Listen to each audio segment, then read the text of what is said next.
গণেশ পুজোর শুভ লগ্নে কালী পুজোর খুঁটি পুজো অনুষ্ঠিত হয়ে গেল দুর্গাপুরের সগরভাঙ্গা ক্লাব অ্যাম্বিশনে। দুর্গাপুজোর বাকি এখনো বেশ কয়েকটি দিন। আপামর বাঙালি মেতে উঠবে শারদীয়া উৎসবে। তার আগেই কালী পুজোর খুঁটি পুজোকে ঘিরে গণেশ পুজোর দিন উদ্দীপনায় ক্লাব অ্যাম্বিশনের সদস্যরা। শ্যামা পুজো নিয়ে মেতে ওঠে দুর্গাপুর প্রতি বছরই। তবে সবাইকে তাক লাগিয়ে দেয় সগরভাঙ্গা মাঝের মোড় ক্লাব অ্যাম্বিশন। গতবার পশ্চিম বর্ধমান জেলাকে চমকে দিয়েছিল ক্লাব অ্যাম্বিশন। তাদের থিম ছিল টুইন টাওয়ার। তবে শুধু প্যান্ডেলে নয়, আলোকসজ্জাতে নজর কাড়ে ক্লাব অ্যাম্বিশন।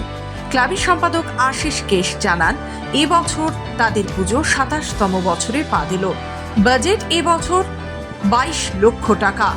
পুজো ছাড়াও পুজোর কয়েকটা দিন বেশ কিছু সাংস্কৃতিক অনুষ্ঠানে এবং সামাজিক অনুষ্ঠানের আয়োজন করা হয়েছে বলে জানান তিনি। পাশাপাশি মাঠ জুড়ে মেলা বসবে বলেও জানান তিনি। এদিন খুঁটি পুজোয় উপস্থিত ছিলেন প্রাক্তন বিধায়ক তথা মেয়র অপূর্ব মুখোপাধ্যায়, দুর্গাপুর নগর নিগমের প্রশাসক বোর্ডের সদস্য দীপঙ্কর লাহা, ক্রীড়াবিদ সীমা দত্ত চট্টোপাধ্যায়। আমাদের যে শ্রী শ্রী শ্যামা পূজা হয় প্রত্যেক বছরে, এই আজকের দিনে আমরা খুঁটি পুজো করলাম গণেশ চতুর্থীর দিনে।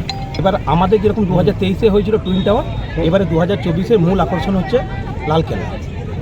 কি দিয়ে মূলত কি দিয়ে তৈরি এবং হচ্ছে, তার সঙ্গে লাইটিং শো থাকবে এবং মাঠ জুড়ে তার সাথে সাথে প্যান্ডেলও থাকবে, মেলাও থাকবে।